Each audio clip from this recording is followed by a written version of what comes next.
Bank of Baroda Bharat में सार्वजनिक क्षेत्र का दूसरा सबसे बड़ा बैंक। इसकी स्थापना बड़ौदा रियासत के राजा सयाजी राव गायकवाड़ ने वर्ष 1908 में की थी।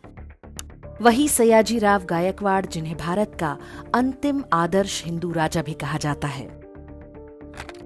सयाजी राव गायकवाड़ ने ही काशी हिंदू विश्वविद्यालय के विशाल पुस्तकालय को बनवाया था। उन्होंने ही सबसे पहले भीमराव अंबेडकर की प्रतिभा को पहचानकर उन्हें विदेश में पढ़ने के लिए प्रोत्साहित किया था।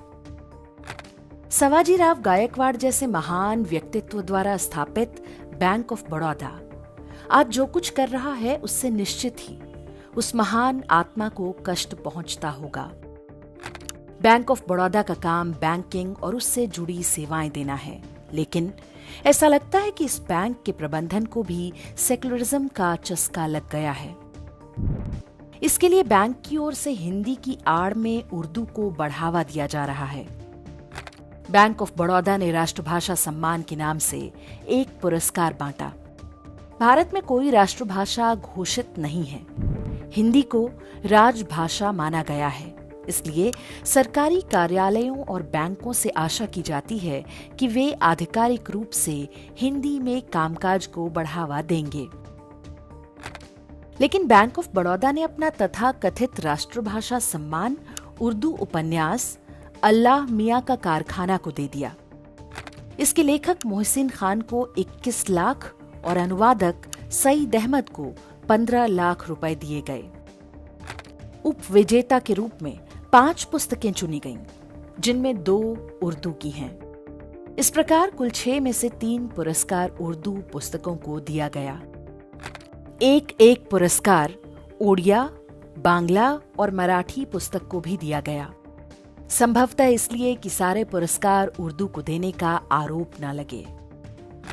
उपविजेता लेखकों को भी 3 लाख और अनुवादकों को 2-2 लाख बांटे गए। बैंक ऑफ बड़ौदा प्रबंधन ने पुरस्कार के लिए जिन 5 लेखकों को जूरी बनाया, इन सभी की पहचान वामपंथ समर्थक के रूप में होती है। दिल्ली में हुए पुरस्कार समारोह में सूफी संगीत का कार्यक्रम हुआ। पुरस्कार की आड़ में उर्दू थोपने का ये विषय जब इंडेक्स पर हमने प्रमुखता से उठाया तो बैंक ऑफ बड़ौदा की ओर से ट्विटर पर एक सफाई दी गई। इसमें कहा गया कि बैंक ऑफ बड़ौदा राष्ट्रभाषा सम्मान संविधान की 8वीं अनुसूची में शामिल भाषाओं के उपन्यासों के हिंदी अनुवाद के लिए प्रदान किया जाता है। इसकी शुरुआत की घोषणा 20 जनवरी 2023 को जयपुर लिटरेचर फेस्टिवल में की गई। सम्मान के लिए पात्रता हेतु आवश्यक है कि संबंधित कृति का हिंदी अनुवाद प्रकाशित होना चाहिए। इससे भारतीय भाषाओं के उपन्यासों के हिंदी में अनुवाद को बढ़ावा मिलेगा।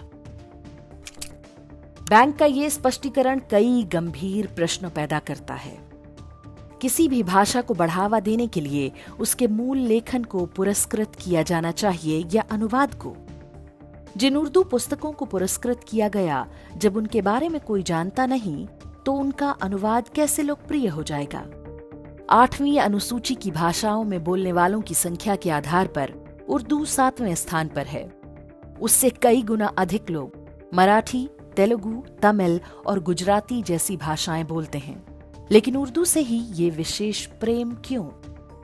पुरस्कार के नाम पर 21 और 15 लाख जैसी बड़ी राशि किस कोष से दी गई?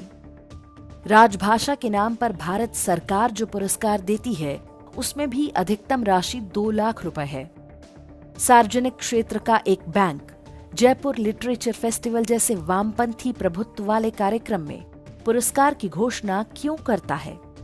क्या बैंक के प्रबंधन का वामपंथी विचारधारा से क्या कोई विशेष प्रेम है? मजहबी तुष्टीकरण के मामले में बैंक ऑफ बड़ौदा की गतिविधियां बहुत पहले से संदिग्ध हैं।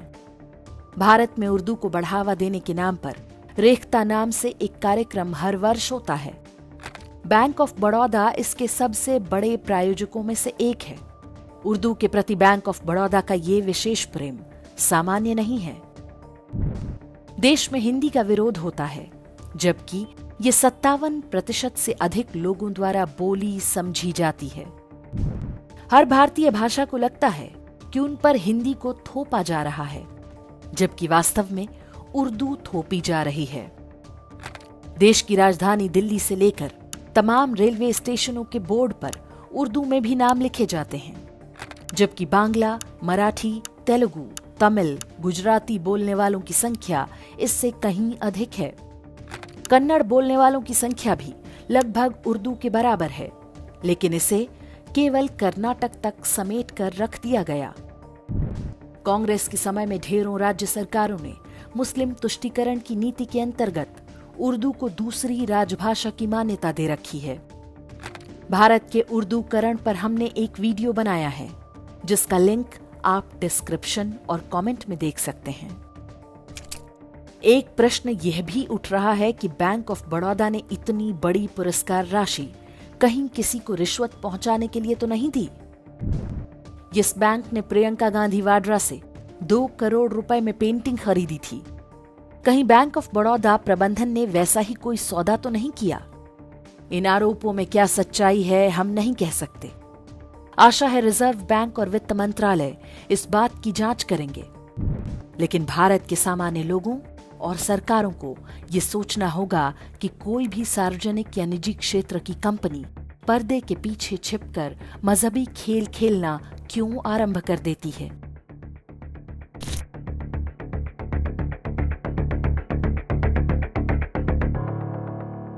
इंडेक्स ऑनलाइन के वीडियो समाज को समर्पित हैं।